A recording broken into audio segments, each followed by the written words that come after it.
لله وحده والصلاة والسلام على من لا نبي بعده أما بعد فأعوذ بالله من الشيطان الرجيم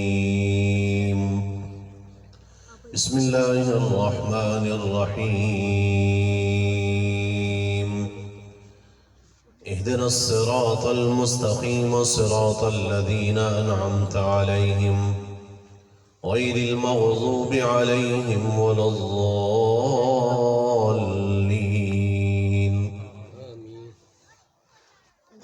قال النبي صلى الله عليه وسلم من صلى علي واحدة صلى الله عليه عشرا. قال النبي صلى الله عليه وسلم من أحب سنتي فقد أحبني ومن أحبني كان معي في الجنة أو كما قال النبي صلى الله عليه وسلم. آمنت بالله صدق الله العظيم.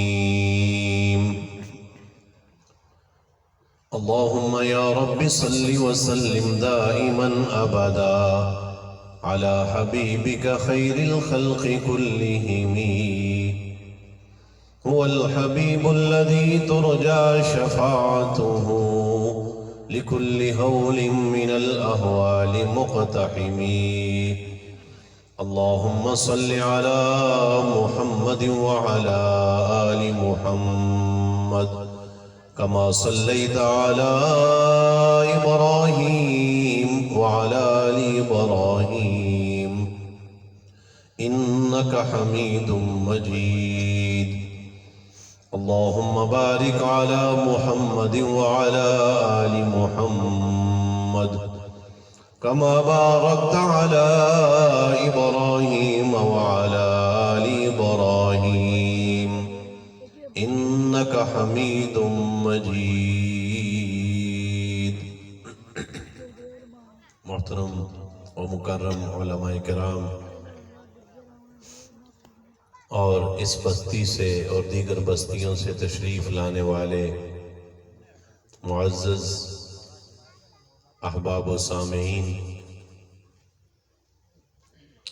سردی کے اس موسم کے اندر آپ حضرات کا ایمانی جذبہ دیکھ کر اور جن نوجوانوں نے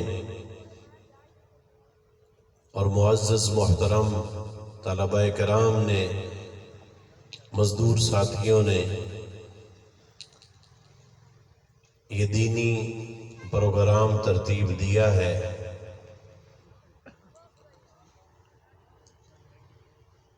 یہ ان کے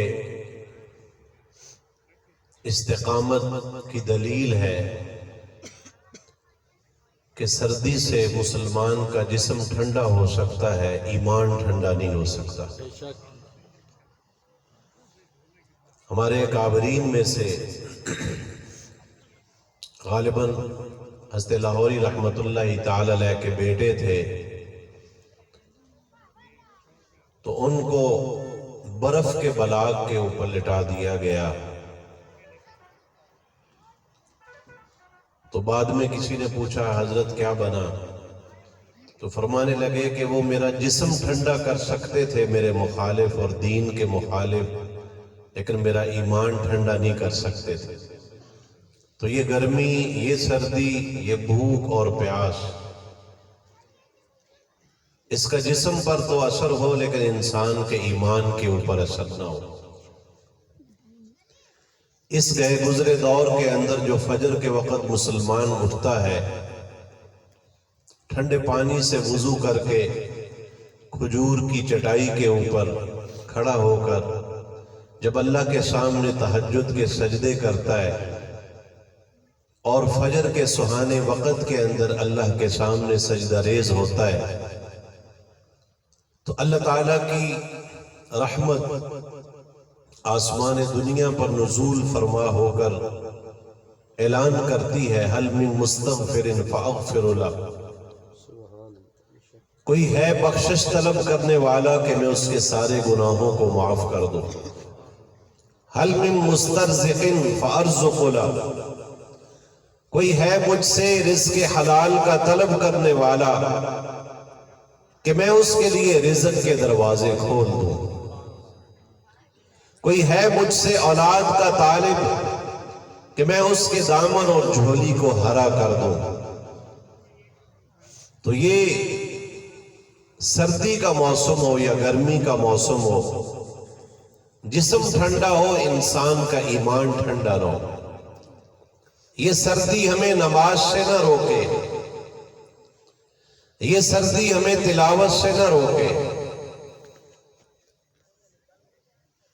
جہنم کے اندر دو طرح کا عذاب ہوگا، گرمی کا عذاب بھی ہوگا اور سردی کا عذاب بھی ہوگا۔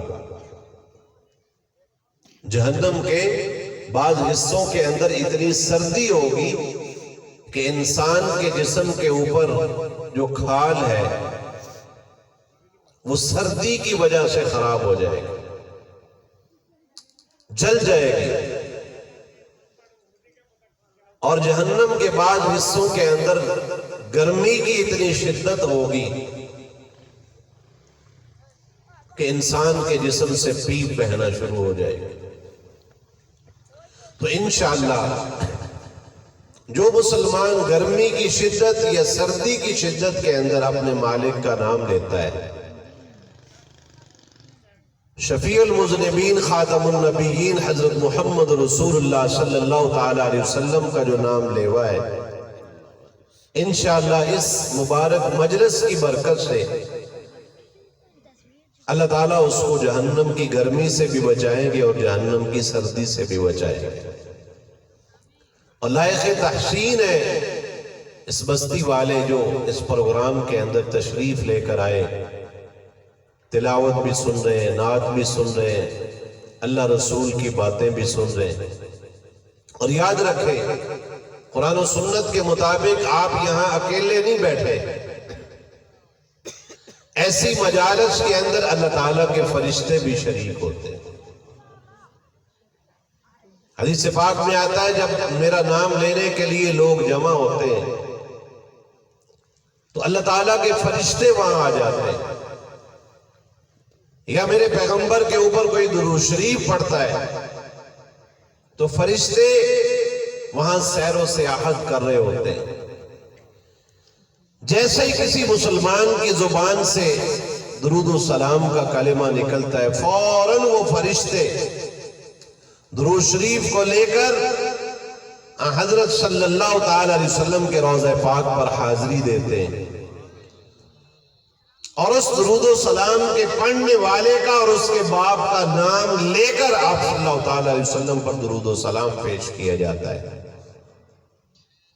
تو آپ علیہ السلام نے فرمایا، جب میرے امتیوں کا پڑھا ہوا درود و سلام روضہ پاک پر میرے سامنے پیش کیا جاتا ہے تو میں بھی پھر اس امتی کو بدلہ دیتا ہوں۔ وہ بدلہ کیا ہے کہ میں اس درود و سلام پڑھنے والے کا نام لے کر اور اس کے باپ کا نام لے کر اپنے اللہ سے اس کے لیے بخشش کی دعا کرتا ہوں۔ تو ہم سارے اسی نیت سے بیٹھے کہ اللہ کا ذکر ہو، خاتم النبیین حضرت محمد رسول اللہ صلی اللہ علیہ وسلم کا ذکر ہو، اہل بیت کا ذکر ہو، صحابہ رضوان اللہ مجمعین کے تذکرے ہو، تاکہ فرشتے ہمارا پڑھا ہوا درود و سلام اللہ کے سامنے اور نبی پاک صلی اللہ تعالی علیہ وسلم کے سامنے پیش کر سکیں، اور جب ہم اس مجلس سے اٹھیں تو بخشے بخشائے ہوئے۔ اور یہ حدیث پاک ہے، آپ نے فرمایا ما من قوم اجتمعوا یذکرون اللہ تعالی، جب کوئی قوم اللہ کے ذکر کے لیے کسی جگہ پر جمع ہوتی ہے اور ان کی نیت یہ ہوتی ہے کہ ہم نے اللہ کا ذکر کر کے اپنے مالک کو راضی کرنا ہے، تو فرمایا ناداہم مناد من السماء، فوراً آسمانوں سے ایک فرشتہ آتا ہے اور وہ آ کر اعلان کرتا ہے کہ اے اللہ کے ذکر کے لیے جمع ہونے والی اللہ کی مخلوق، یہ اجتماع، یہ تمہارا اکٹھ اور یہ تمہارا بیٹھنا اللہ رب العزت کے ہاں اتنا مقبول ہے کہ جب تم اس مجلس سے اٹھو گے مغفور لکم، تمہارے پچھلے سارے گناہ اللہ معاف کر چکا ہو. وَبَدَّلْتُ سَيِّئَاتِكُمْ حَسَنَاتٍ، اور تمہارے جتنے گناہ ہیں اللہ تعالیٰ ان کو نیکیوں کے اندر تبدیل فرما دے گا. تو اسی جذبے سے بیٹھے کہ ہم نے اپنے گناہوں کی بخشش کروانی ہے. ہم گناہگار ہیں، سیاکار ہیں، خطاکار ہیں، اور وہ پالنہار ہے، بخشنہار ہے. ہم اسی نیت سے بیٹھے کہ جب ہم اس مجلس سے اٹھیں گے تو اس طرح گناہوں سے دھلے ہوئے ہوں گے جیسے آج بچہ ماں کے پیٹ سے باہر آتا ہے تو اس کے اعمال نامے کے اندر کوئی بھی گناہ نہیں ہوتا. یاد رکھیں، یہ دین کا راستہ، یہ سیدھا راستہ ہے جس کو صراط مستقیم کہتے ہیں. سورۃ الفاتحہ کے اندر ہم فجر سے لے کر رات عشاء تک بار بار اللہ تعالیٰ سے فرضوں کے اندر، سنتوں، وطروں، نوافل کے اندر کہتے ہیں. تلاوت کرتے ہوئے بھی اللہ سے عرض کرتے ہیں اہدنا الصراط المستقیم، اے ہمارے مالک ہمیں سیدھا راستہ دکھلا. صراط الذین انعمت علیہم، ان لوگوں کا راستہ دکھلا جن پر تیرا انعام ہوا اور جن پر تیرا غضب نازل ہوا، اور جو تیری مخلوق میں سے گمراہ ہوئے، یعنی یہودی اور نصرانی، غیر مسلم، جو تیرے منکر اور تیرے انبیاء کے بھی منکر تھے، ایسے لوگوں کے راستوں کے اوپر ہمیں نہ چلا. یہ ہم ہر فرض میں، سنت میں، نفل میں، وتر میں، دن کے اندر کئی بار یہ دعا کرتے ہیں اہدنا الصراط المستقیم. صراط مستقیم کسے کہتے ہیں؟ صراط مستقیم کسے کہتے ہیں؟ یاد رکھیں، آپ میں سے یہاں سے کسی نے جانا ہو ملتان میں یا لاہور کے اندر تو اس کے لیے ہم بہت کچھ کرتے ہیں کہ بھائی ہمیں راستے کا علم ہونا چاہیے اور راستہ سیدھا ہونا چاہیے. آپ سے کوئی کہے کہ یہ 7 موٹر وے ہے، یہ سیدھی ملتان جائے گی، آپ آدھے گھنٹے میں پہنچ جائیں گے، اور دوسرا آدمی کہے کہ نہیں آپ اس سائیڈ سے جائیں، اس سائیڈ سے 1 گھنٹہ لگے گا، اور درمیان کے اندر سڑک ٹوٹی ہوئی ہے، تو عقل مند آدمی انتخاب کرتا ہے کہ میں نے سیدھے راستے سے، جس کے اندر میں بھی آسانی میں رہوں، میری گاڑی کے اندر بھی آسانی ہو، اس کو کوئی نقصان نہ ہو، اور وقت کی بچت بھی ہو، تو انسان کہتا ہے میں نے سیدھے راستے پر جانا ہے، ٹیڑھے اور خراب راستے کے اوپر نہیں جانا. یا آپ نے سفر کرنا ہو رات کا تو آپ کو 2 راستے بتلائے جائیں. آپ کا ایک دوست کہے یہ سیدھا راستہ ہے جو لاہور کو جاتا ہے، اور اس کے اندر روشنی بھی بہت ہے، اور یہ راستہ وہ ہے جو ٹوٹا ہوا ہے، اور اس کے اوپر جانور اور درندے بھی ہیں، اور اس کے اوپر چور اور ڈاکو بھی ہیں. تو عقل مند انسان کس چیز کا انتخاب کرتا ہے؟ جو سیدھا راستہ ہو، اس کے اندر ٹیڑھا پن نہ ہو، نقصان کا خطرہ نہ ہو، چور اور ڈاکوؤں کا خطرہ نہ ہو، جسم اور مال اور جان کے نقصان کا خطرہ نہ ہو.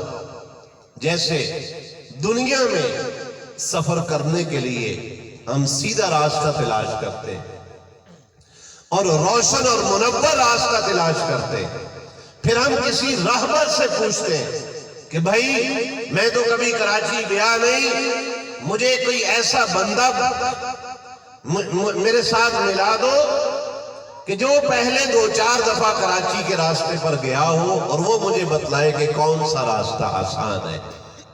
جب انسان کسی راستے پر چلتا ہے، جب وہ راہبر کی رہنمائی میں چلتا ہے تو پھر وہ آسانی سے اپنی منزل کو پا لیتا ہے. تو جیسے یہ مادی راستوں پر چلنے کے لیے ہم کسی راہبر کی تلاش میں رہتے ہیں کہ جو ہمیں آسانی کے ساتھ ہماری منزل تک پہنچا دے اور ہمیں اچھا مشورہ دے. تو میرے بھائیوں، یہ جو دین کا راستہ ہے یہ جو روحانیت کا راستہ ہے اس کے اندر بھی شرط یہ ہے کہ راستہ سیدھا ہو، راستہ روشن ہو، اور تیسری شرط یہ ہے کہ راہبر کی رہنمائی بھی ساتھ ہو، اور چلنے والا بھی اٹھ کر اس راستے پر چلنے کے لیے تیار ہو۔ روحانی راستوں پر چلنے کے لیے بھی یہ 4 شرطیں۔ نمبر 1، راستہ سیدھا ہو، ٹیڑھا نہ ہو، راستہ روشن ہو، اس کے اندر اندھیرا نہ ہو۔ نمبر 3، کسی راہبر کی رہنمائی میں چلا جائے۔ نمبر 4، چلنے والا اٹھ کر ارادتاً مضبوط ارادے کے ساتھ چل بھی پڑے۔ روحانی راستے کے لیے ان 4 چیزوں کی شرط ہے، وہ ہے دین کا راستہ، وہ ہے شریعت محمدی کا راستہ، وہ ہے نبی مکرم شفیع المذنبین سردار الانبیاء خاتم النبیین حضرت محمد رسول اللہ صلی اللہ تعالی علیہ وسلم کا بتلایا ہوا راستہ، جس کو ہم کہتے ہیں اہدنا الصراط المستقیم۔ اے اللہ ہمیں سیدھا راستہ دکھلا۔ وہ راستہ کون سا ہے؟ دین کا راستہ۔ وہ راستہ کون سا ہے؟ جس کی رہنمائی ہمارے پیغمبر حضرت محمد رسول اللہ صلی اللہ تعالی علیہ وسلم کر کے گئے۔ ہم ہر سورۃ الفاتحہ میں یہ تو کہتے ہیں کہ اللہ ہمیں سیدھا راستہ دکھلا، لیکن ہم راہبر کی رہنمائی میں اس راستے کی تلاش میں نہیں نکلے، اور وہ راہبر ہمارے پیغمبر حضرت محمد رسول اللہ صلی اللہ تعالی علیہ وسلم ہے۔ ان کا کوئی بھی امتی اگر ان کی راہبری میں چلے گا تو جنت کا راستہ پالے گا، صراط مستقیم کا راستہ پالے گا۔ آپ صلی اللہ تعالی علیہ وسلم کی حدیث پاک سنیے گا، آپ نے ارشاد فرمایا اپنی امت کا فکر کتنا ہے، اپنی امت کا، ہم گناہگاروں کا فکر کتنا ہے۔ آپ نے ارشاد فرمایا کہ میری اور تمہاری مثال، سنیے گا ذرا توجہ سے، فرمایا میری اور تمہاری مثال ایسے ہے جیسے کسی آدمی نے ایک چراغ جلایا ہو۔ پہلے چراغ جلاتے تھے، اس میں روئی ہوتی تھی اور اس میں سرسوں کا یا مٹی کا تیل ہوتا تھا، پھر اس کو آگ لگاتے تھے، وہ 2-4 گھنٹے چلتا رہتا تھا۔ آج بھی آپ کی بستیوں میں ایسے چراغ مل جائیں گے۔ تو آپ نے مثال دی، فرمایا میری اور تمہاری مثال اس آدمی کی سی ہے کہ جس نے ایک چراغ جلایا اور جو پروانے وہ اس شمع کے اوپر قربان ہونے کے لیے آ رہے ہیں کہ ہم اس شمع کے پاس جائیں، لیکن جس نے وہ چراغ جلایا ہے اس کی کوشش ہے کہ اس شمع کی وجہ سے کسی پروانے کا پر نہ جل جائے۔ فرمایا میری امت، میری اور تمہاری مثال بھی ایسے ہی ہے کہ جہنم کی آگ اور شعلے اور جہنم کی شمع جل رہی ہے اور تم اللہ اور اس کے رسول کی نافرمانی کر کے جہنم کی طرف جا رہے ہو اور جہنم کے انگاروں کی طرف جا رہے ہو، لیکن میں رحمت للعالمین بن کر تمہارے دامنوں سے پکڑ کر تمہیں جہنم سے بچانے کی کوشش کے اندر ہوں۔ یہ ہمارے رہبر رحمت للعالمین کافۃ للناس حضرت محمد رسول اللہ صلی اللہ تعالی علیہ وسلم نے مثال دے کر اپنی امت کو سمجھایا کہ مجھے اپنی امت کا اتنا فکر ہے۔ ایک دفعہ حضرت ابی عائشہ رضی اللہ تعالیٰ نے عرض کیا رسول اللہ صلی اللہ تعالی علیہ وسلم میرے لیے دعا کیجئے۔ آپ نے دعا فرمائی اللہم اغفر لعائشہ ما تقدمت، اے اللہ اس کے اگلے پچھلے گناہوں کو معاف فرما۔ حضرت عائشہ رضی اللہ تعالیٰ فرماتی ہے کہ جب اللہ کے پاک پیغمبر خاتم النبیین سب کے صلی اللہ اونچی آواز صلی اللہ علیہ وآلہ وسلم نے یہ دعا کی تو حضرت عائشہ رضی اللہ عنہ فرماتی ہے کہ میں اتنا خوش ہوئی کہ میں ہنستی مسکراتی لوٹ پوٹ ہو گئی۔ بعض دفعہ بڑی خوشی مل جائے انسان کا من خوش ہوتا ہے تو اس کے اثرات اس کے جسم کے اوپر بھی پڑتے ہیں، اور میں ایسے ہو گئی جب میری ہنسی اور مسکراہٹ کو آپ علیہ السلام نے دیکھا تو آپ نے پوچھا عائشہ کیا ہوا؟ کہ رسول اللہ صلی اللہ علیہ وسلم آپ نے مجھے جنت کی خوشخبری دے دی ہے کہ اللہ اس کے اگلے پچھلے گناہوں کو معاف فرما. اس کا مطلب یہ کہ میں دنیا کے اندر جنتی عورت ہوں. تو آپ نے ارشاد فرمایا عائشہ تجھے کتنی خوشی ہے کہ تیرے اگلے پچھلے معاف اور تو دنیا میں جنتی عورت بن گئی. فرمایا عائشہ یہ دعا جو میں نے تیرے لیے کی ہے یہ دعا میں اپنی امت کے لیے ہر فرض نماز کے بعد کرتا ہوں کہ اللہ میری ساری امت کو معاف کرو.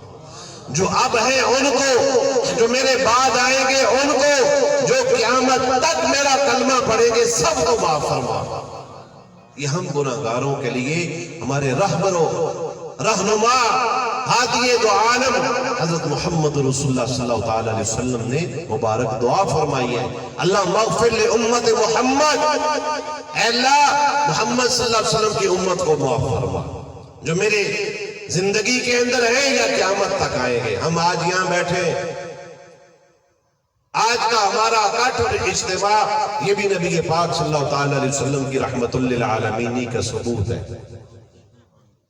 آپ اپنی امت کے لیے بہت روئے, بڑی دعائیں کی. یہ آج ہم زمزم پیتے ہیں, زمزم مکہ المکرمہ سے ملتا ہے. حدیث پاک ہے ماء زمزم لما شرب لہ, کہ زمزم کا پانی جس نیت سے پیو گے اللہ وہ نیت پوری کر دے.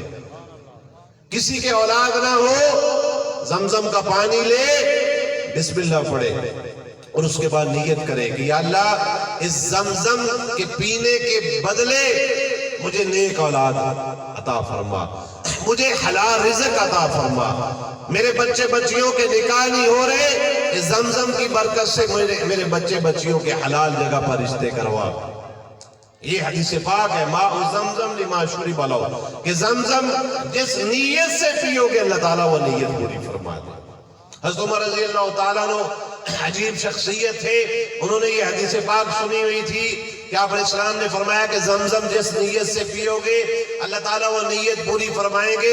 حضرت عمر فاروق رضی اللہ تعالیٰ نے زمزم کا پیالہ ہاتھ میں لیا, جب منہ کے قریب لے کر گئے بسم اللہ پڑھ کر کہنے لگے یا اللہ جیسے دنیا کے اندر میں زمزم پی رہا ہوں اور یہ میری پیاس بجھا رہا ہے, جب قیامت کے دن یہ سورج 1 میل کے فاصلے پر آ جائے اس دن جو تیری مخلوق کو پیاس لگے گی اس زمزم کے بدلے میری اس پیاس کو بھی دور کہ قیامت کے دن مجھے پیاس لگے. یہ جو زمزم کا پانی ہے اس کے اندر بھی نبی پاک صلی اللہ علیہ وسلم کی رحمت للعالمین کا ثبوت ہے. کیسے؟ آپ علیہ السلام زمزم کے کنویں کے پاس آئے, صحابہ رضوان اللہ تعالی مجمعین نے ڈول ڈالا کنویں میں, نکالا, آپ علیہ السلام کو پیش کیا, آپ کنویں کے پاس تھے, آپ نے اس ڈول سے تھوڑا سا پانی پیا زمزم کا, اور اس زمزم کے وہ جو ڈول تھا اس کے اندر کلی فرما دی, ایسے پانی پیا, اس ڈول کو اپنے منہ مبارک کے ساتھ لگایا, پھر وہ جو پانی آپ علیہ السلام کے منہ مبارک میں تھا وہ آپ علیہ السلام نے کلی کر دی اس ڈول میں. فرمایا اس ڈول کو واپس کنویں کے اندر ڈالا. صحابہ رضوان اللہ تعالی مجمعین نے وہ ڈول زمزم کے کنویں کے اندر پھینک دیا. آج کا کوئی بھی امتی قیامت تک جب بھی زمزم کا پانی پیے گا, ایک تو یہ اللہ کی طرف سے تحفہ ہے, نمبر 2 وہ اللہ کے پیغمبر صلی اللہ تعالی علیہ وسلم کے منہ مبارک کا بچا ہوا پانی پی رہا ہے. اس زمزم کے اندر اللہ کے پیغمبر صلی اللہ تعالی علیہ وسلم کے منہ مبارک کا بچا ہوا پانی ہے جس کے ساتھ آپ علیہ السلام کا لعاب مبارک لگا. اس کے اندر مزید شفا آ گئی. یعنی کسی حالت میں ہمارے رہبروں رہنما ہادی دو عالم صلی اللہ تعالی علیہ وسلم ہر لمحہ اپنی گناہگار امت کے لیے ہر لمحہ موت تک فکر کیے, پتھر کھائے, بچیوں کو طلاقیں ہوئی. ہم یہاں آئے, ان لوگوں نے یہاں چونا چھڑکا ہوا ہے, اچھا کھانا بنایا جیسا کھانا ملک کے وزیر کو بھی نہیں ہوتا, آپ حضرات نے ہمارے لیے وہ تیار کیا، ہر طرح کا۔ میں دیکھ رہا تھا، یہ مزدور آدمی کا گھر تھا، اس نے اپنا دروازہ کھولا، استقبال کیا۔ میں شرمندہ ہو رہا تھا کہ ہم گناہگار آدمی ہیں، اور اس نے بستر لگا دیے، بھاگا پھرا ہے۔ اس کے گھر میں خوشی تھی، کبھی کوئی چیز اٹھا کر لا رہے، کبھی کوئی چیز اٹھا کر لا رہے۔ میں اسے دعائیں دے رہا تھا، لیکن آج سے 1450 سال قبل جب پاک پیغمبر خاتم النبیین صلی اللہ علیہ وسلم اللہ کا قرآن، اللہ کا فرمان سنانے کے لیے بستی بستی، نگر نگر، شہر شہر جایا کرتے تھے، تو وہاں پھولوں سے استقبال نہیں ہوتا تھا، پتھروں سے استقبال ہوتا تھا۔ قرآن مجید میں وَقَالَ الَّذِينَ كَفَرُوا لَا تَسْمَعُوا لِهَذَا الْقُرْآنِ وَالْغَوْا فِيهِ لَعَلَّكُمْ تَغْلِبُونَ تبت یدا ابی لہب وتب ما اغنى عنہ مالہ وما کسب۔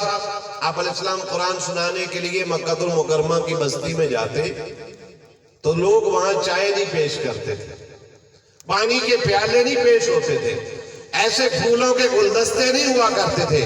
وہاں کیا تھا؟ لا تسمعوا لہذا القرآن۔ آپ آتے کسی بستی میں، کسی چوک میں، دو آدمی کھڑے ہوتے، اسے اللہ کا قرآن سناتے، ادھر سے کفار مکہ آتے، وہ آپ کے دائیں بائیں کھڑے ہو جاتے اور وہ تالیاں بجاتے، ایسے تالیاں بجاتے تھے اور تانے دیتے تھے اور گالیاں نکالتے تھے اور شور کرتے تھے۔ وَالْغَوْا فِيهِ لَعَلَّكُمْ تَغْلِبُونَ۔ وہ پاس کھڑے ہونے والوں کو کہتے تھے کہ شور کرو، تالیاں بجاؤ، تاکہ اس کی زبان سے نکلے ہوئے قرآن کا اثر کہیں مکہ المکرمہ کے ان افراد کے دماغ اور ذہن کے اندر نہ چلا جائے۔ ایسی تکلیف آپ نے پہلی دفعہ جب کہا قولوا لا الہ الا اللہ تفلحوا۔ ارے بھائی، جب تم مجھے صادق اور امین کہتے ہو، اگر میں تمہیں کہوں کہ اس پہاڑ کے پیچھے سے ایک دشمن کا لشکر آ رہا ہے، وہ تمہیں ختم کر دے گا، تو تمہارا میری بات کے متعلق کیا خیال ہے؟ تو مشرکین مکہ بیک آواز کہنے لگے، بظاہر سامنے لشکر نظر نہیں آ رہا، لیکن ہم آپ کو اتنا سچا سمجھتے ہیں کہ جب آپ نے کہہ دیا کہ اس پہاڑ کے پیچھے سے لشکر آ رہا ہے اور وہ تمہیں ختم کر دے گا، ہمیں نظر نہیں آ رہا، لیکن جب آپ نے اپنی مبارک زبان سے کہہ دیا ہے، ہمیں نظر آئے یا نہ آئے، اللہ وہ دشمن ہمارے اوپر مسلط کر سکتا ہے آپ کے کہنے کی بنیاد پر۔ تو آپ نے فرمایا جب تم مجھے اتنا صادق اور امین سمجھتے ہو تو پھر میری بات سنو۔ انہوں نے کہا جی کیا بات ہے؟ آپ نے فرمایا قولوا لا الہ الا اللہ تفلحوا۔ لا الہ الا اللہ پڑھ لو، کامیاب ہو جاؤ گے۔ جب لا کی تلوار چلی تو پھر کیا ہوا؟ آپ صلی اللہ علیہ وسلم کو پانی نہیں پیش کیا گیا، دودھ نہیں پیش کیا گیا، فروٹ نہیں پیش کیا گیا، سلوٹ نہیں مارے گئے۔ سب سے پہلے آپ علیہ السلام کا سگا چچا ابو لہب، سگا چچا آپ کے ابا عبداللہ کا بھائی ابو لہب، سب سے پہلے اس نے گالی نکالی۔ کوئی اور نکالے برداشت ہو جاتا ہے، کوئی اپنا جب سہارا نہ بنے، کوئی اپنا جب گالیاں نکالے پھر انسان کی نیند اڑ جاتی۔ دوستوں کے ساتھ لڑائی ہو اتنا فکر نہیں ہوتا، ایک ماں کی اولاد، ایک باپ کی اولاد، ایک جیسے آبا و اجداد رکھنے والے جب آپس کے اندر ایک دوسرے کو تانا مارتے ساری رات نیند نہیں آتی۔ پوچھا جاتا کیا ہوا؟ یار بھائی نے آج یہ کہا، یار ابا دنیا میں نہیں ہے، آج چچا نے مجھے یہ کہہ دیا۔ ایسے ہی ہوتا ہے، میں سچ کہہ رہا ہوں یا جھوٹ کہہ رہا ہوں؟ جب اپنے تانا دینا شروع کر دیں تو انسان کی نیندیں اڑ جاتی ہیں۔ تو جب آپ علیہ السلام نے پہلی دفعہ فرمایا پہاڑ پر چڑھ کر کے قولوا لا الہ الا اللہ، جب تم مجھے صادق اور امین سمجھتے ہو، سچا اتنا سمجھتے ہو کہ لشکر نظر بھی نہیں آ رہا، لیکن تم کہہ رہے ہو اگر تم نے کہہ دیا تو لشکر اللہ پیدا کر دے گا، تو لا الہ الا اللہ پڑھ لو۔ تو سب سے پہلے ابو لہب کہنے لگا تبت لک لہذا جمعتنا یا محمد۔ ترجمہ پتہ اس کا کیا ہے؟ اس نے سب سے پہلے اس کائنات میں گستاخی آپ صلی اللہ تعالی وسلم کے سگے چچا ابو لہب نے کی تھی. اس نے کہا تو ہلاک ہو جائے، تبا لک، تو ہلاک ہو جائے، لہذا جمع کرا. کیا اسی کام کے لیے تو نے ہم کو یہاں جمع کیا تھا؟ یار سوچو تو صحیح. ایک طرف وہ خاتم الانبیاء ہے، سردار الانبیاء ہے، خاتم الانبیاء ہے، شفیع المذنبین ہے، لیکن پہلی ملاقات کے اوپر اپنوں کی طرف سے ایسی گالیاں دی گئی. برداشت ہے پاک پیغمبر صلی اللہ تعالی علیہ وسلم کے سینہ مبارک، بے شمار درود و سلام ہو، سلوٹ ہو ان کے در اقدس پر جن کو اللہ نے اتنا حوصلہ دیا. یہ کس کے لیے؟ میرے اور آپ کے لیے، کہ میں تمہارے لیے ایک رہبر اور رہنما ہوں. میں 2017 کے اندر بھی اور 18 کے اندر بھی مکہ المکرمہ گیا، شوق تھا طائف کا میدان دیکھنے، جہاں میری اور آپ کی خاطر پیغمبر دو عالم صلی اللہ تعالی علیہ وسلم کو پتھر پڑے تھے، گالیاں پڑی تھی، تانے پڑے تھے. ہم نے فجر کی نماز اس جگہ پر ادا کی. آج بھی ایسے لگ رہا تھا جیسے طائف کے پتھروں سے محمد عربی کے خون مبارک کی خوشبو پھیل رہی ہو.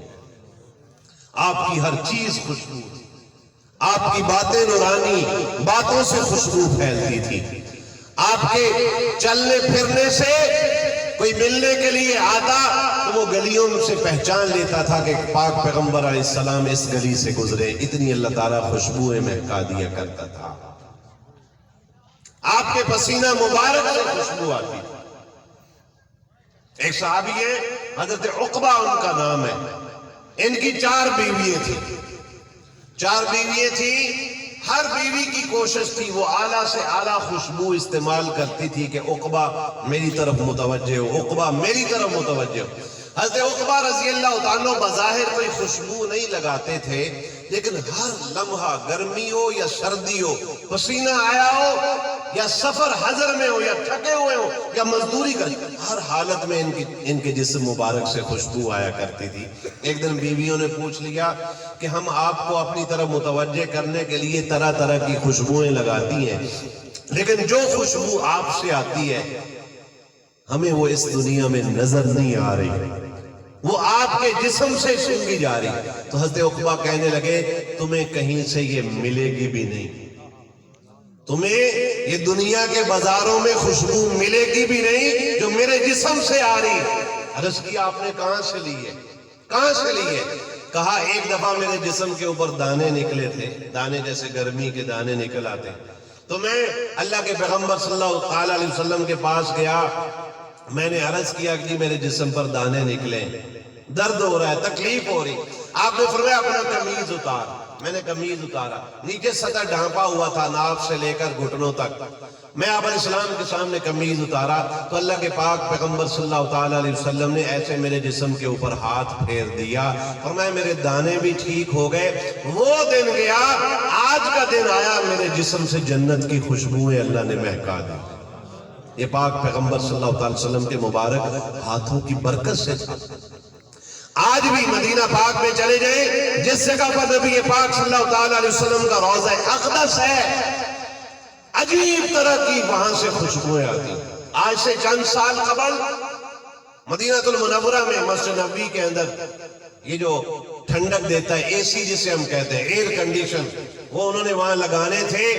تو مسجد نبوی کی جو اصل جگہ تھی، اصل جگہ، اس کے دائیں بائیں کھدائی ہو گئی، لیکن جو اصل جگہ تھی، جو نبی پاک صلی اللہ علیہ وسلم کے زمانے کی اصل جگہ تھی، جب وہاں سے کھدائی کی کہ یہاں سے ہم وہ اے سی کے پائپ فٹ کریں گے اور ستونوں کے ساتھ فٹ کریں گے، پھر نمازیوں کو ہوا لگا کرے گی ریاض الجنہ کے اندر. لیکن جیسے ہی مشین وہاں پھری، اس جگہ سے بھی اللہ تعالیٰ نے جنت کی خوشبوئیں پھیلائی، جنت کی خوشبو. پھر ائمہ حرمین اکٹھے ہوئے، بادشاہ وقت اکٹھا ہوا، سب اکٹھے، انہوں نے کہا اس جگہ کو نہ چھیڑنا، اس کو بند کر دیا گیا کہ اس جگہ اور انتظام کر لو، چھت کے اوپر سے ایسی پائپ لے جس سے ہوا لگے. آپ صلی اللہ تعالیٰ علیہ وسلم کی زندگی بھی خوشبو، آپ کی موت بھی خوشبو، آپ کی ذات بھی خوشبو، آپ کی بات بھی خوشبو، آپ کا مدینہ بھی خوشبو، آپ کا مکہ بھی خوشبو۔ تو یہ ہمارے رہبروں رہنما ہیں۔ جب تک امت اپنے پیغمبر صلی اللہ تعالیٰ علیہ وسلم کی رہبری میں چلے گی، کامیابی کا راستہ پالے گی۔ میں جو بار بار آپ حضرات کو سنت طیبہ کے واقعات سناتا ہوں، بار بار میں آپ حضرات کو جو درود و سلام کی تلقین کرتا ہوں، اس کی ایک وجہ ہے۔ اس کی وجہ یہ ہے کہ ہمارے اوپر حق ہے نبی پاک۔ آپ سب کو بٹھا دو، سب کی توجہ جا رہی ہے، آپ سب بیٹھ جائیں، تشریف رکھیں۔ نبی پاک صلی اللہ علیہ وسلم کے ہمارے اوپر حق ہے، میری طرف توجہ رکھیے گا۔ جیسے ماں باپ کا حق ہوتا ہے، استاد کا حق ہوتا ہے، پیر کا حق ہوتا ہے، قرآن مجید کے ہمارے اوپر حقوق ہے، پڑوسیوں کے حقوق ہیں، جنات کے حقوق ہیں، میاں بیوی کے حقوق ہیں، والدین کے، اولاد کے، اسی طرح اے اللہ کے نبی کے امتیوں، میرے اور آپ کے اوپر اللہ کے نبی کا بھی ایک حق ہے۔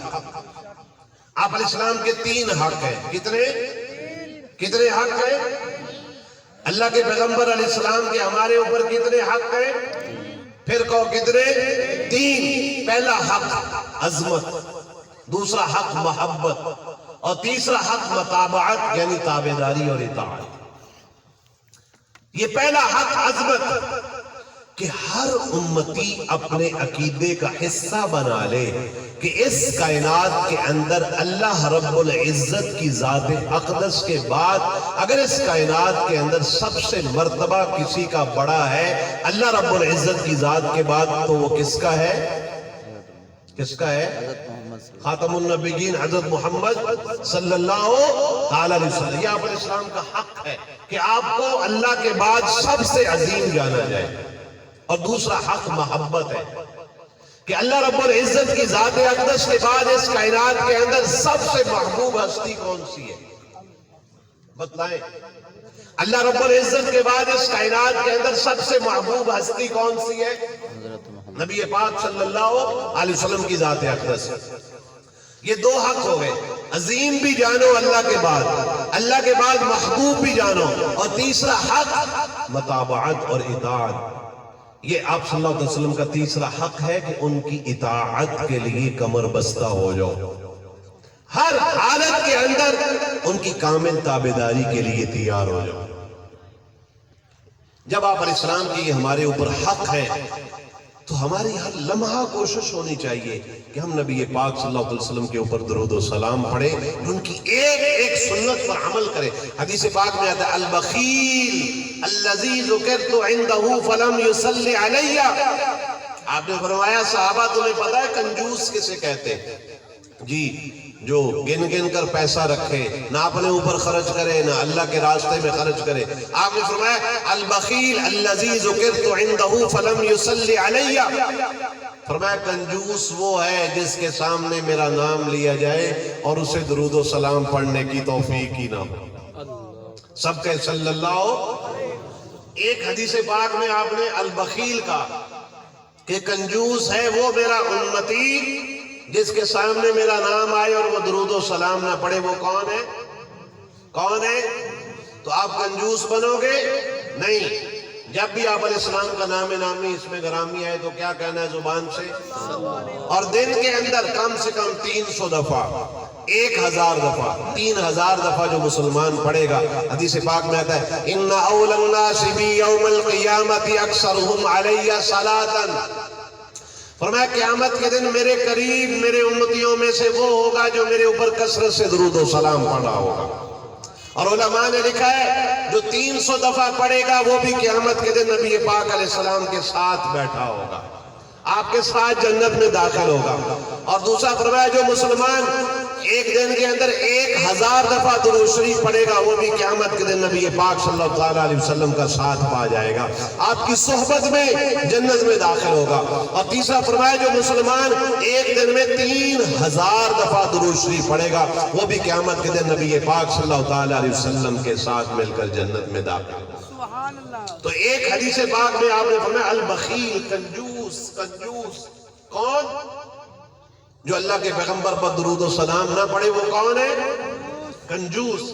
اور دوسری حدیث پاک میں فرمایا من الجفا ان اذکر عندہ فلم یصلی علیہ. بڑی پیاری بات آپ نے کیا فرمایا. پہلی حدیث پاک میں کنجوس کہا اور دوسری میں فرمایا من الجفا، بڑا ہی ظالم ہے میرا وہ امتی جس کے سامنے میرا نام آئے اور وہ صلی اللہ علیہ وسلم ہی نہ کہے. تو بخیل بنو گے یا سخی بنو گے؟ سخاوت کا ثبوت یہ ہے کہ کثرت سے درود شریف پڑھنا ہے. کون سا ایسا مسلمان ہے جو کہے میں ایک دن میں 3000 دفعہ پڑھوں گا؟ ارادہ کرو 3000 دفعہ. کون سا ایسا ہے جو کہے گا کہ میں 1000 دفعہ پڑھوں گا؟ 3000 والے تو اندر شامل ہو گئے. کون سا ایسا ہے ٹھیک ہے وہ مصروف رہتا ہے، وہ کہے جی میں انشاءاللہ ایک دن میں 300 دفعہ تو ضرور پڑھا کروں گا. اب تو سب کے ہاتھ کھڑے ہونے چاہیے اور سپیکر والے کے بھی کھڑے ہونے چاہیے. آپ بھی یہ دینی محفل میں شریک ہوتے ہو، آپ بھی درود، جب تک یہ چلتا رہے درود شریف پڑھتے رہا کرو، اس سے برکت ہوگی. اور اس کو گناہ کے رستوں میں نہ استعمال کرو. دکان پر لکھ کر لگا دو کسی کنجروں کی ناچ گانے کے اندر میرا مائک استعمال نہیں ہوگا، یا تلاوت کے لیے یا نعت کے لیے یا قرآن کے لیے استعمال ہوگا. تو یہ آواز اور یہ سودا انتہائی سستا ہے، کوئی مہنگا نہیں ہے. یہ آواز، یہ آپ کا آنا جانا، یہ آپ کے لیے جنت میں جانے کا ذریعہ بن جائے. تو ایک حدیث پاک میں آپ نے فرمایا میرا کنجوس امتی وہ ہے جو میرے اوپر درود شریف نہ پڑھے. اور دوسری حدیث پاک میں کیا فرمایا؟ ظالم ہے من الجفا، وہ مجھ سے وفا نہیں کر رہا، وہ جفا کر رہا ہے، ظلم کر رہا ہے کہ میرا نام نامی اس میں گرامی اس کے سامنے آ رہا اور اسے توفیق ہی نہیں ہو رہی درود شریف پڑھنے. اس کی بڑی برکات ہے. ایک تو درود شریف کثرت سے، نمبر 2 نبی پاک صلی اللہ علیہ وسلم کی کامل تابعداری اختیار کرو. آپ نے فرمایا لا یؤمن احدکم حتی اکون احب الیہ من والدہ وولدہ والناس اجمعین. تم میں سے اس وقت تک کوئی کامل مومن، کامل ایماندار کہلانے کا حقدار نہیں ہے جب تک کہ اس کے دل و دماغ کے اندر میری محبت اس کے والدین سے، اولاد سے اور سارے لوگوں سے زیادہ نہ آ جائے. تو اپنے دل کے اندر اللہ کے بعد سب سے زیادہ محبت کس کی رکھنی ہے؟ عظمت کس کی رکھنی ہے؟ عظمت کس کی؟ اونچی آواز سے کہیں حضرت محمد صلی اللہ علیہ وسلم کی. محبت کس کی رکھنی ہے؟ حضرت محمد صلی اللہ علیہ وآلہ وسلم کی.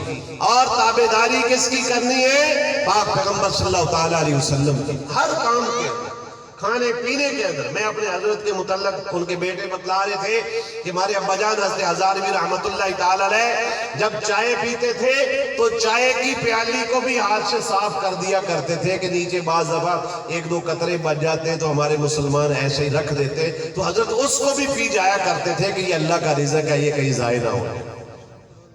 شادی بیاہ کے اندر اپنے بیٹے بیٹی کا نکاح کرو، علماء سے رجوع کرو کہ پاک پیغمبر نے اپنی بیٹی فاطمہ کو کیسے توڑا تھا.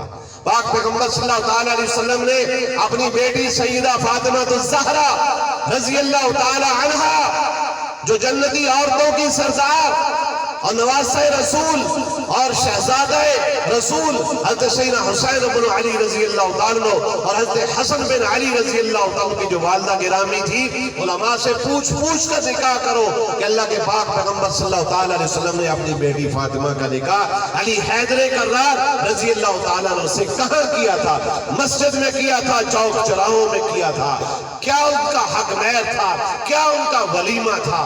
ہر چیز پوچھ کر کرو. اسی کے اندر ہماری کامیابی ہے. میں اس کی 1-2 مثالیں دیتا ہوں. آپ گوشت خریدنے کے لیے بازار میں جاتے ہو، وہاں گوشت کے پھٹے کے اوپر گوشت لٹک رہا ہوتا ہے، اس کے اوپر ایک مہر لگی ہوتی ہے سرکاری ڈاکٹر کی طرف سے. اس مہر کا جب وہ اوپر لگی ہوتی ہے اس کا مطلب کیا ہوتا ہے کہ ڈاکٹر نے اس جانور کو چیک کیا تھا، یہ جانور تندرست تھا، اس لیے مارکیٹ کے اندر تندرست جانور کا گوشت آ گیا.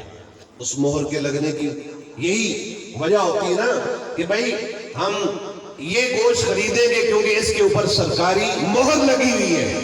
میرے بھائیوں، قیامت کے دن میرے اور آپ کے وہ اعمال اللہ کے ہاں قبول ہوں گے جس کے اوپر محمد عربی کی مہر لگی ہوگی، سنت والی. جن اعمال کے اوپر نبی پاک صلی اللہ علیہ وسلم کی مہر لگی ہوگی کہ یہ میرے اعمال ہیں. آپ نے ارشاد فرمایا، مشکات شریف کی حدیث پاک ہے کہ قیامت کے دن میں اپنے حوض پر کھڑا ہوگا، جام کوثر بھر بھر کر میری امت پی رہی ہوگی، اور سب خوش ہو رہے ہوں گے کہ ہم نے محمد عربی صلی اللہ علیہ وسلم کی زیارت بھی کر لی ہے، آپ کے مقدس ہاتھوں سے جام کوثر بھی پی لی ہے۔ فرمایا میری امت جام کوثر پی رہی ہوگی، چند لوگ آئیں گے، بظاہر وہ میرے امتی لگ رہے ہوں گے، لیکن فرشتے ان کو روک دیں گے۔ میں فرشتوں سے پوچھوں گا کہ بھئی ان کو کیوں روک دیا گیا، یہ میری امت ہے؟ تو وہ فرشتے کہیں گے نہیں نہیں نہیں نہیں، یہ وہ ہیں جنہوں نے آپ کے بعد آپ کے دین کو تبدیل کر دیا، کمی اور بیشی کر دی۔ تو آپ فرمائیں گے میں بھی وہاں کھڑے ہو کر اعلان کروں گا، سحقاً سحقاً لمن غیر بعدی، دفع ہو جاؤ، تم نے میرے بعد میرے دین کی شکل کو تبدیل کر دیا۔ تو آپ میں سے کوئی چاہتا ہے کہ جام کوثر کے اوپر اللہ کے پیغمبر صلی اللہ علیہ وسلم ہمیں فرما دے سحقاً، سحقاً کا معنی یہ ہے دفع ہو جاؤ، کیوں کہ تم نے میرے بعد میرے دین کی شکل کو تبدیل کر دیا۔ ایک بزرگ گزرے، وہ فرماتے کہ میرے پاس ایک کفن چور آیا، کفن چور کوئی اپنے بچے بچی کو دفنا کے آتا تو وہ ظالم قبر کو کھاڑتا، کفن نکال لیتا، لاش کو ننگی چھوڑ کر آ جاتا اور بازار میں جا کر کفن بیچ دیتا، اس کا کاروبار تھا۔ کہنے لگے اللہ نے اس کو توبہ کی توفیق دی تو وہ ایک بزرگوں کے ہاتھ کے اوپر بیعت ہو گیا۔ ایک دن وہ بزرگ کہنے لگے کہ تو نے توبہ کر لی، اللہ تعالیٰ تیرے گناہوں کو معاف کرنے والا ہے، لیکن میرا تجھ سے ایک سوال ہے کہ ہمارے ہاں جو مسلمان ہیں، مسلمانوں کا سنت طریقہ یہ ہے کہ جب اپنے کسی مردے کو دفناتے ہیں تو جب اس کو قبر کے اندر لٹاتے ہیں تو سارے جسم کو سر سے لے کر پاؤں کے ناخن تک، پاؤں کی آخری انگلی تک اس کے جسم کو قبلہ رخ کر دیتے ہیں، صرف چہرہ نہیں، پورے جسم کو قبلہ رخ کرنا سنت ہے۔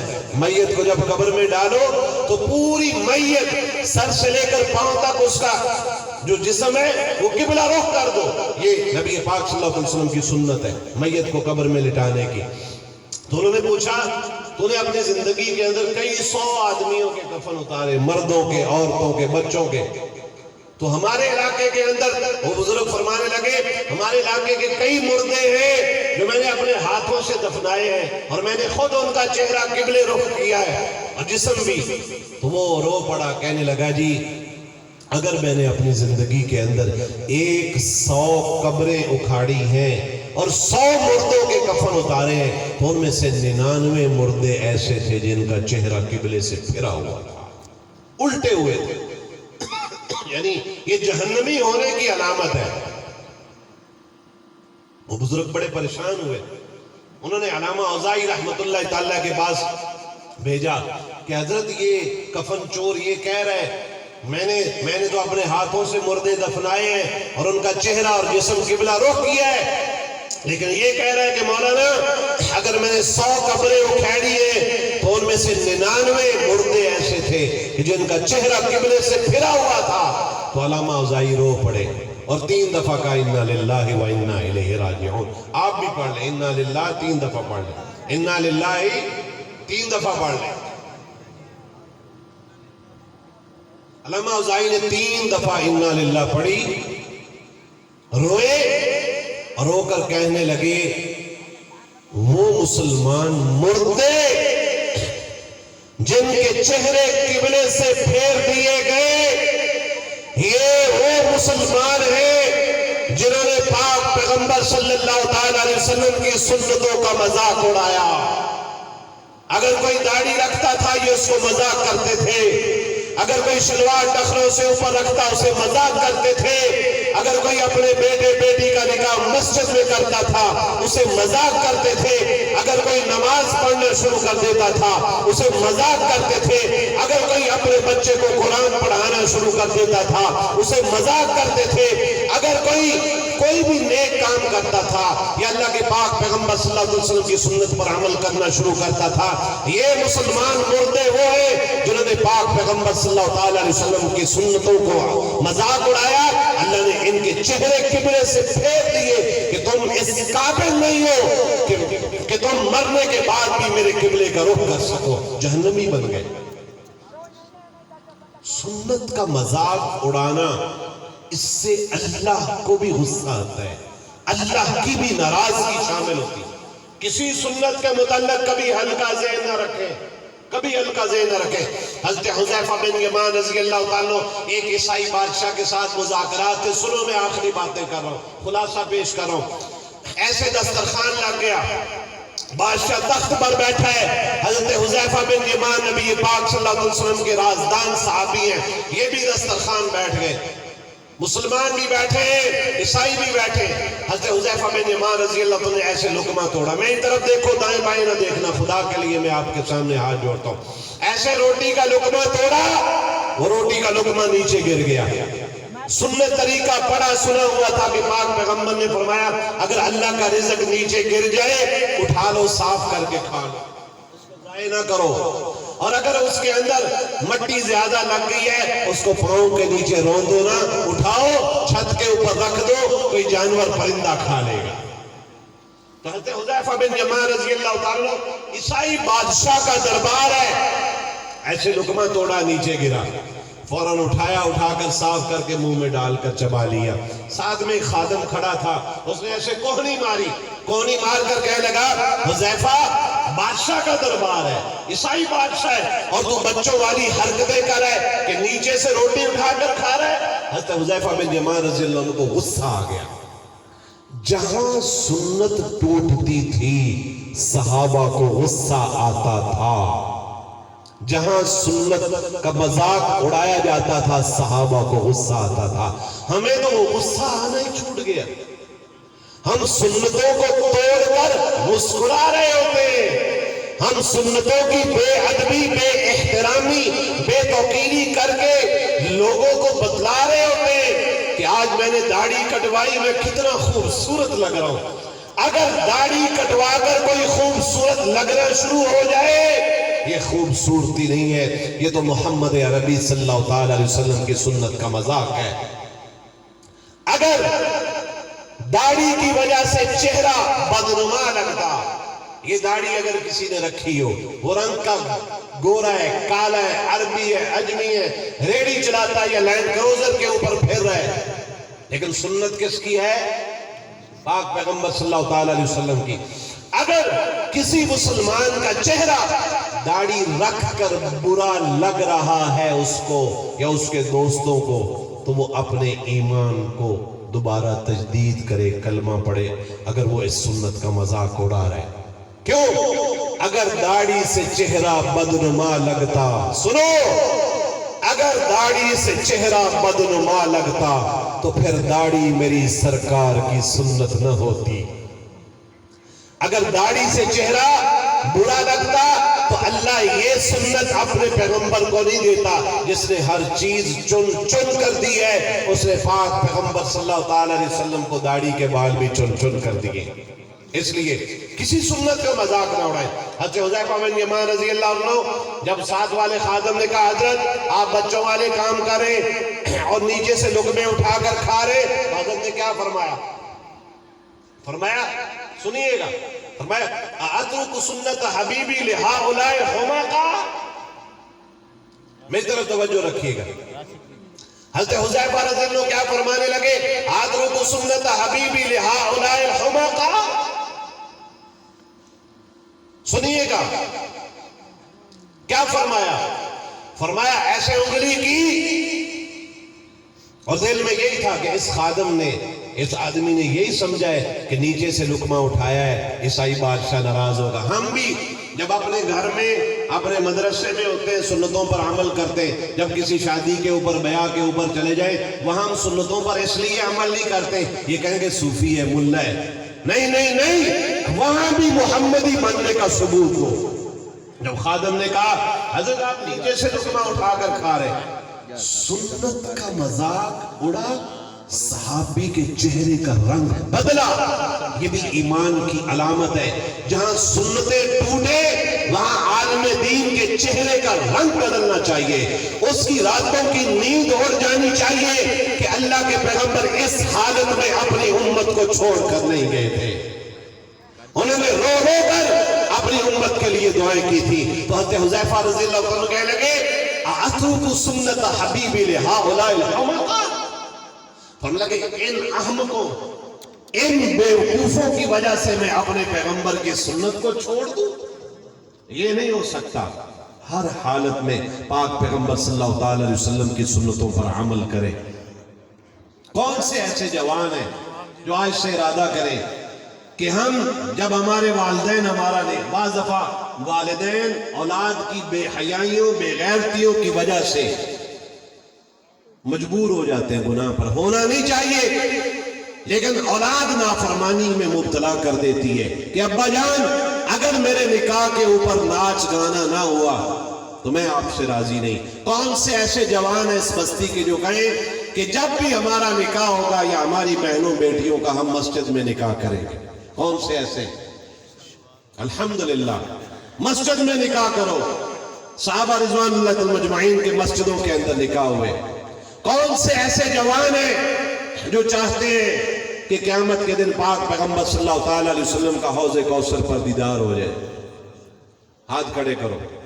سارے چاہتے ہو. کون سے ایسے مسلمان ہیں جوان ہیں جو کہے کہ پاک پیغمبر علیہ السلام نے جو فرمایا سحقاً سحقاً لمن غیر بعدی، کہ جام کوثر کا پیالہ بھرا ہوگا لیکن فرشتے ان کو روک دیں گے اور ان کو کیا کہا جائے گا؟ سحقاً سحقاً، دفع ہو جاؤ دفع ہو جاؤ، تم نے پاک پیغمبر کے دین کی شکل کو نسخ اور تبدیل کر دیا. کوئی چاہتا ہے آپ میں سے کہ قیامت کے دن پاک پیغمبر علیہ السلام یا فرشتے کہہ دیں دفع ہو جاؤ؟ کوئی نہیں چاہ رہا. تو میرے بھائیوں، جب یہ داڑھی والے، جب یہ ٹوپی والے، جب تسبیح والے، جب دین کا پرچار کرنے والے، جب سنتوں کا اعلان کرنے والے میدان حشر میں جائیں گے، جام کوثر پر جائیں گے، تو پاک پیغمبر صلی اللہ تعالی علیہ وسلم کے مقدس ہاتھوں سے جام کوثر پئیں گے اور ان کی معیت میں جنت میں داخل ہوں گے. جو ان کی معیت میں جنت میں داخل ہونا چاہ رہے ہیں، جو حوض کوثر پر ان کا دیدار کرنا چاہ رہے ہیں، جو ان کے مقدس ہاتھوں سے جام کوثر پینا چاہ رہے ہیں، جو ان کی معیت میں جنت کا داخلہ چاہ رہے ہیں، وہ کھڑا ہو کر کہے کہ میں اپنا چہرہ ویسا بناؤں گا جیسا پاک پیغمبر صلی اللہ تعالی علیہ وسلم کا حکم ہے کہ میں آج کے بعد داڑھی نہیں کٹواؤں گا. جو نبی میرے آپ کے لیے رویا ان کی داڑھی تھی. آدم علیہ السلام سے لے کر پاک پیغمبر صلی اللہ تعالی علیہ وسلم تک 1.25 لاکھ کم و بیش صحابہ، تابعین، غوث، قطب، ابدال، تبع تابعین، جتنے اولیاء اللہ غوث، قطب، ابدال گزرے، ایک ولی بھی ایسا نہیں گزرا جس نے اپنی زندگی کے اندر داڑھی کٹوائی. کون سے ایسے نوجوان ہیں؟ بس میری بات ختم. اب آپ کی طرف سے دیر ہے، حضرت تشریف فرمائے. میں گستاخی کر رہا ہوں ان کے بیٹھے ہوئے. الحمدللہ. ادھر آؤ، آگے آؤ، حضرت سے سلام لو. اس دن میں بھول گیا تھا کافی نوجوان. آج میں آپ کے لیے تحفہ لے کر آیا ہوں. آج میں آپ حضرت ان کے لیے دعا فرما دیں، اللہ تعالیٰ ان کو مدینہ پاک کی زیارت. اور بھی نوجوان ہو، یہ اللہ کے اولیاء آئے، ان کے مبارک ہاتھ اپنی داڑھی کے اوپر فرمائیں. میں آپ کے لیے بہت پیارا انعام لے کر. اور بھی نوجوان آؤ گے، جب میں بتلاؤں گا پھر آپ نے بھاگ کر آنا ہے، میں نے چلے جانا ہے. یہ میرے پاس روضہ پاک صلی اللہ، روضہ یہ بیت اللہ شریف کا غلاف ہے. یہ حضرت ہزار بھی رحمۃ اللہ نے مجھے 100 روپے عید بھی بھیجی تھی، میں نے ویسے سنبھالی ہوئی. 10 روپے بھی ہوتی ہے.